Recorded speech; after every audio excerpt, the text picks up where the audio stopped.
Hello, everyone. My name is Terry Burgess, and I will be discussing the Agarwal Automobiles case for our third case study for BA 579 Supply Chain Management. Now, I will go ahead and go into the first of the three questions posed for this case report. So, the first question is, given the details of this case, which forecasting approach of the Kenneth Kahn framework, shown here below, do you think is most appropriate for Agarwal Automobiles? What are some other companies that might be better off picking different approaches of this framework? So, given the details of this case, I think the forecasting approach from the Kenneth Kahn framework that is most applicable is the product development approach. I come to this conclusion based on two main factors. The first being that the gas station just underwent a massive renovation to become, in the words of the case, a next generation pump station.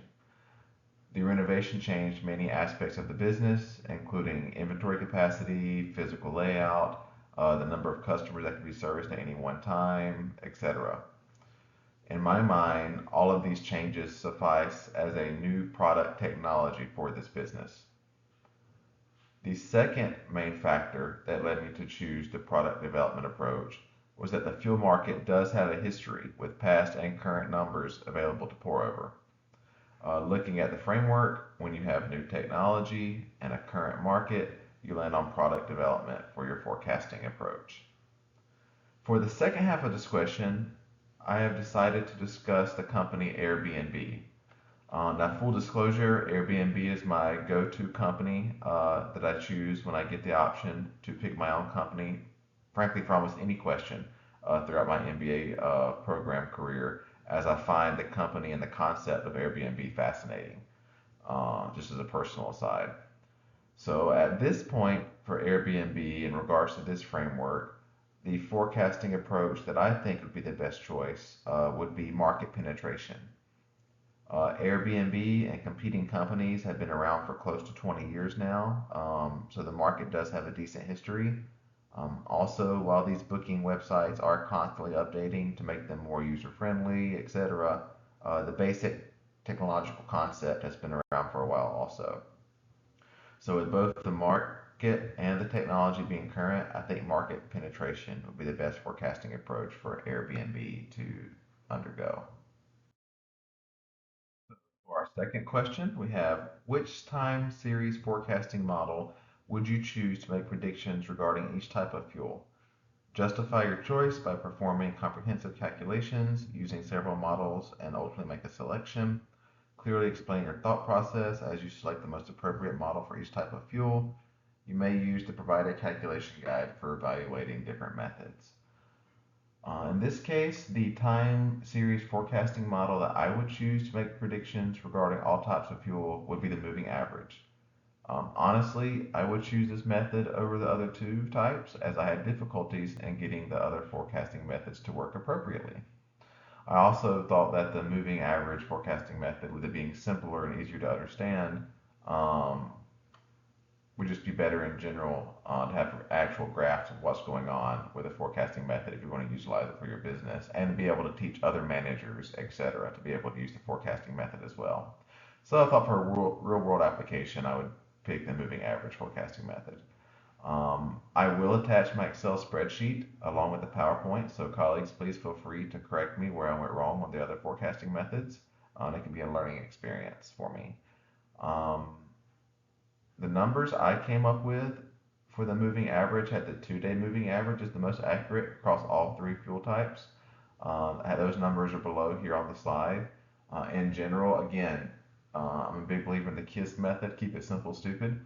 So I would try to keep the same method for all three fuel types, whatever I decided to move forward with, to prevent any potential errors.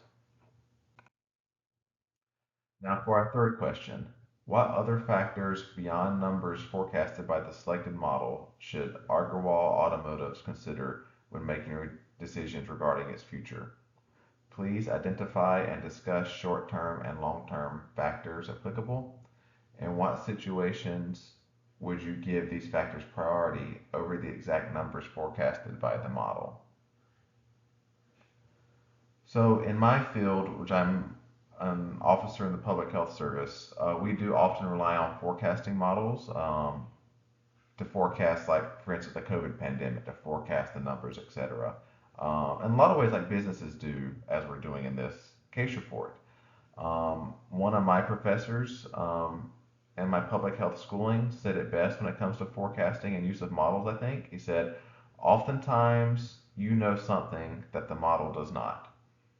Meaning, if all the inputs are listed correctly into whatever model you are currently using, no model on earth for any field, business, public health, etc., that I'm aware of, can take into account every possible factor that could influence the ultimate outcome. So if you know something that the model does not, you need to take that in consideration when using those models' numbers. For this gas station example, a short-term factor that you may know that the model may not know that could heavily influence the eventual business numbers is, say, a construction project in town. Let's say the town needs to dig up the road in front of the gas station, and customers will not physically be able to purchase gas for the next 3 months because they can't get to the gas station. Well, there's no way for the model to know that. So in that case, those forecasted numbers would be close to useless because no one's buying gas during that time. More long-term factors pertaining to this case that could include things like maybe the state decides to privatize all the oil companies. So the costs change for the gas station maybe significantly. They could just raise costs due to geopolitical influences. Where do they get their gas from? Do they get it from Russia? Are there tariffs on that, etc.? So as stated at the beginning of the answer, I would give outside factors um, priority over numbers that are forecasted by the model if I knew something, especially something of magnitude, something of importance, that the model is just not designed to know. Um, with that, that's all I have for this case study for this course. Please feel free to leave any comments that you feel relevant, and I hope each of you have a pleasant day.